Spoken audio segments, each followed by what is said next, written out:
क्या आप इस सीज़न में गेहूं की रिकॉर्ड तोड़ पैदावार लेना चाहते हैं? नमस्कार किसान भाइयों, स्वागत है आपका उन्नत किसान डायरी चैनल में। अक्सर किसान पूरी मेहनत करते हैं, लेकिन कुछ छोटी छोटी गलतियों के कारण उनकी पैदावार 20 से 25% तक घट जाती है। तो आज मैं अपने इस वीडियो में आपको बताऊंगा गेहूं की फसल की बम्पर पैदावार लेने के लिए आपको क्या क्या करना चाहिए। देखिए दोस्तों, आपके सामने ये गेहूं की फसल है और हमने इनमें क्या क्या डाला है, कैसे बोए थे, आपको आज इसकी सारी जानकारी दे देता हूँ। कई दिन हो चुके थे ये करते करते, भाई ये जानकारी करनी चाहिए साझा आपसे, तो आज मैं आपको जानकारी दे रहा हूँ।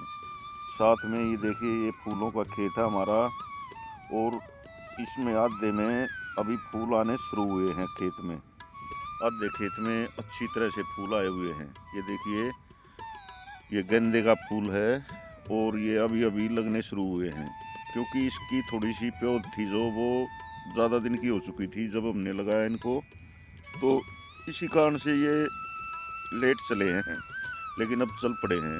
देखिए, निराई गुड़ाई करके हमने इनको अच्छी तरह मिट्टी लगा दी है और कुछ कुछ पौधों में फूल खिलने लग गए हैं। और हमारा आधा खेत और है, उसमें पूरी तरह से फूल आ गए हैं सारे में। देखिए, इसमें भी कई जगह पे फूल में दिखने लगे हैं। तो इस तरह से दोस्तों, ये हमने दो चीज़ों की खेती कर रखी है यहाँ पे।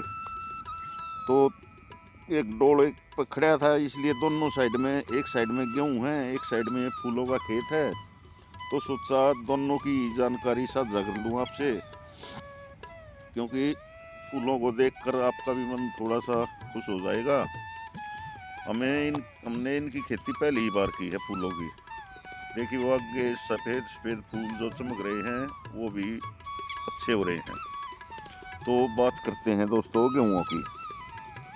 दोस्तों, हमने ये सुपर सीडर से गेहूं की बुआई करवाई थी और हमने नीचे इसमें डाला था डीएपी और यूरिया का वैसे छिड़काव कर दिया था, क्योंकि डीएपी और यूरिया तो ठंड में पिघल जाते हैं, इसलिए वो मशीन में सही नहीं चलते। तो यूरिया हमने खेत पर एकड़ के हिसाब से 25-25 किलो वैसे ही फेंक दिया था। उसमें पोटास और सल्फर, ये दो चीज़ डाल दी थी।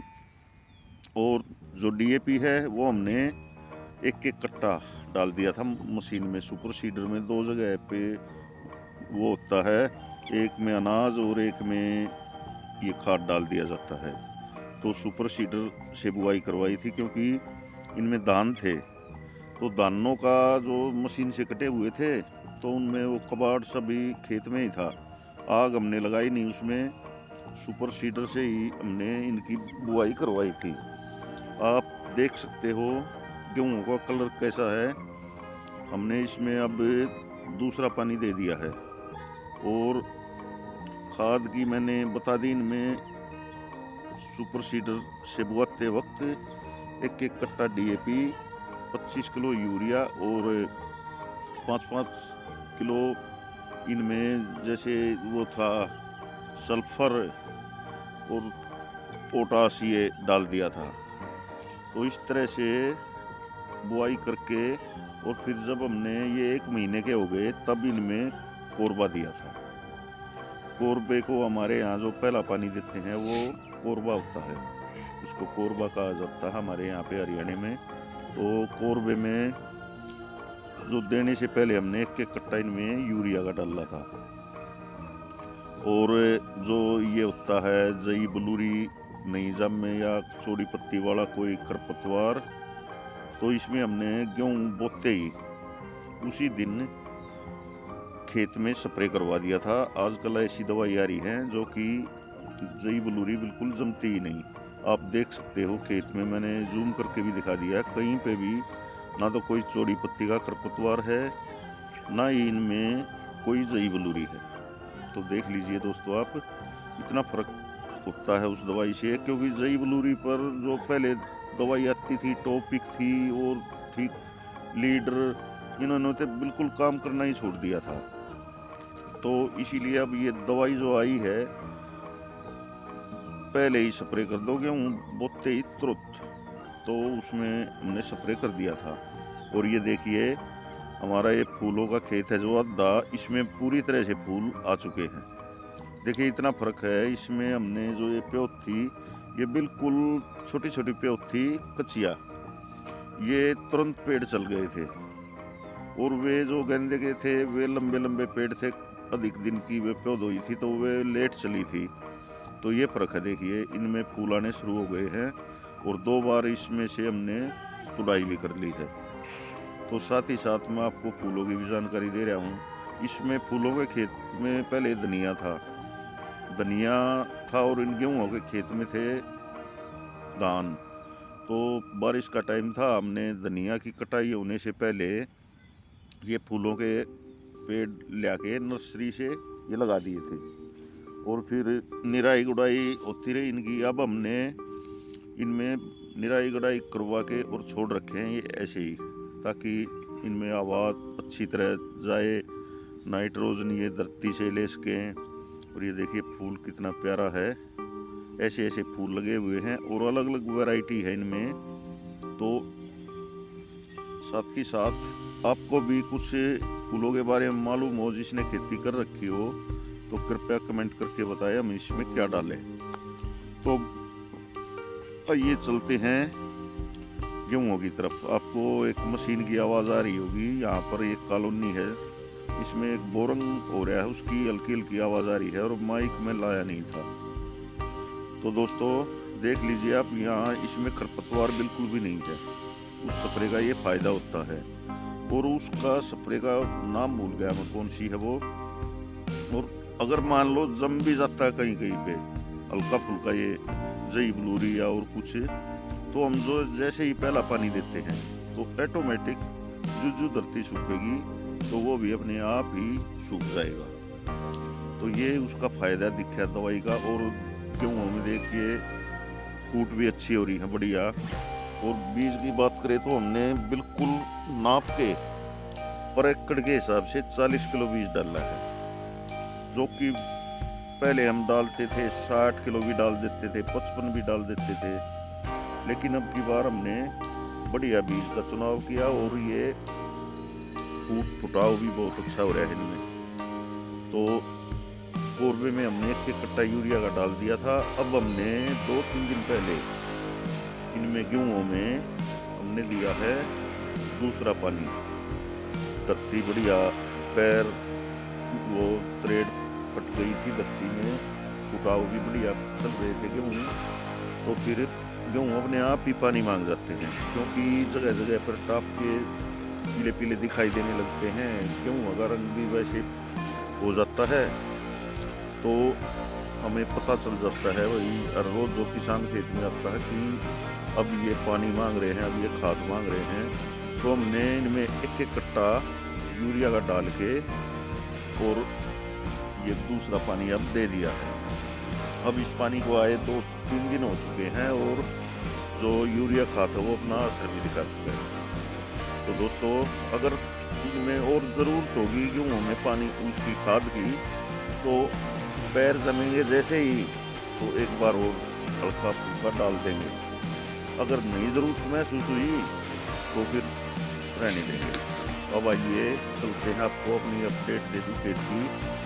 ये मटर हैं और ये देखिए गाजर हैं और पालक है, ये हमने 3-4 दिन छोड़ रखे हैं। और ये देखिए गोभी हैं, तो मूलियाँ हैं थोड़ी सी आगे, देखिए वो उधर शिंगरे भी दिख रहे हैं। जो मूलियाँ जब पक जाती हैं तो उसमें फल फूल आ जाता है, तो जो फल होगा उसकी सब्जी बनती है, उसको शिंगरे कहते हैं हम। ये कुछ पेड़ शिंगरों के भी हैं। तो घर के लिए देखिए इतनी ये 3-4 गूल छोड़ रखे हैं हमने, इन्हीं में हमारी घर की सब्जी चल जाती है। क्योंकि ये देखिए मूलियाँ हैं, कुछ गोभी हैं, छोटे छोटे फूल आए हुए हैं। तो ऐसे ही हर रोज कभी गाजर मटर, कभी गोभी, तो ऐसे ही बन जाएंगे। और ये जो खाली खेत आप देख रहे हैं, ये जो मैंने बा के छोड़ रखा है, अगर आपने मेरी पहली वीडियो देखी होंगी तो उसमें आपको पता चल जाएगा, और मैं भी बता देता हूँ आपको। इसमें थी गोभी, तो इस खेत में थी दोस्तों गोभी की फसल, जो कि बिल्कुल तैयार हो चुकी थी और हमने बिल्कुल तैयार फसल बानी पड़ गई थी। ये जो सामने कॉलोनी है, यहाँ से बहुत सारे लेडीज और बच्चे और कुछ आदमी भी थे जो कि गोभियों को उखाड़ उखाड़ के ले गए थे। कुछ मैंने पहले ही बांधी थी, फिर वो आ गए, कहने लगे भाई हम ले जाएं, आप बाहर हो तो माँ भाई ले जाओ, लेकिन पत्ते यहीं पे छोड़ देना। और वे गोभियों को ले गए थे। और ये देखिए नीचे गिरी भी हुई हैं, कटी हुई हैं गोभियाँ, और ये कुछ पत्ते वगैरह ये दिख रहे होंगे आपको। तो हमने मजबूरी में खड़ी फसल बानी पड़ गई थी, क्योंकि रेट नहीं था बिल्कुल भी, मंडी में ले जाने तक का खर्चा हमें ही देना पड़ रहा था। तो ये देखिए एक ट्रैक्टर जा रहा है, उसकी आवाज़ आ रही होगी आपको, तो थोड़ा इग्नोर करना, क्योंकि इग्नोर इसलिए करना पड़ेगा, मेरे पास माइक तो है नहीं, इसीलिए थोड़ी आवाज़ें आती रहती है इधर उधर की। तो दोस्तों मैं कह रहा था भाई हमने जो गोभी बानी पड़ गई थी, तो क्योंकि ये जो कुछ चीज़ें ऐसी है जिनका समर्थन मूल्य न्यूनतम समर्थन मूल्य होता है, जो वो गवर्नमेंट ने इस पे कोई लागू तो किया नहीं है। कभी ये हो जाती है 100 रुपये किलो, कभी हो जाती है 2 रुपये किलो, तो किसान बीच में पिसता रहता है। जो मुनाफा है वो मंडी वालों को ही मिलता है जो आड़ती हैं, किसान को तो बहुत ही कम जो मुनाफा है वो मिलता है अपनी फसल का। अगर न्यूनतम समर्थन मूल्य रहेगा तो हमें ये जानकारी रहेगी भाई हमारे खेत में इतना खर्चा आएगा, इतना माल निकल आएगा, लागत पूरी होगी या नहीं, उसी हिसाब से हम अपनी फसल बोएंगे। तो कभी कभी किसान ऐसे ही फंस जाता है, क्योंकि सभी के पास तो सभी चीज़ें होती नहीं। कभी कभी उसको आड़ती से पैसे लाने पड़ते हैं, बैंक से लाने पड़ते हैं, कर्जा करना पड़ता है। और अगर ऐसा काम हो जाए जैसे ये खड़ी फसल बानी पड़ जाए, तो जितनी लागत लुगत सब खत्म, और किसान के ऊपर कर्ज अगली फसल में भी नहीं उतरेगा, क्या पता अगली फसल में भी ऐसा ही हो जाए। इसीलिए किसानों के साथ समस्या रहती है। तो सरकार को चाहिए कि हमारी हर फसल का न्यूनतम समर्थन मूल्य तय करना चाहिए, ताकि हम मंडी में ले जाएं तो उससे कम वो बिके ही नहीं। वो फिर जैसे खरीदारी कैसी चल रही है उसी हिसाब से बिके। और गवर्नमेंट के पास तो हर एक चीज है, उनको पैक करवा के भी रख सकती है, सब कुछ है उनके पास। किसान के पास क्या होता है, कुछ नहीं। तो गवर्नमेंट चाहे तो हर फसल को अपने हिसाब से खरीद सकती है, और न्यूनतम समर्थन मूल्य दे के किसानों का थोड़ा बहुत लाभ दे सकती है किसानों को, ताकि वे अपनी जब खेती बाड़ी करें तो उनको ये रहे उनके दिल में भाई चलो नुकसान तो होगा नहीं, अपनी लागत है वो तो निकलेगी ही निकलेगी, और मौका लग गया, अच्छा रेट मिल गया तो भाई बल्ले बल्ले है। तो इसलिए चाहिए कि सरकार को भी। और दोस्तों आपको मेरे जो मैंने गेहूं के बारे में आपको जानकारी दी है वो आपको कैसी लगी कमेंट करके ज़रूर बताना। ये देखिए हमने इनमें दूसरा पानी दे दिया है गेहूं में। और दोस्तों उन्नत किसान डायरी चैनल को सब्सक्राइब करो, वीडियो को लाइक और शेयर करो। जय हिंद, जय भारत।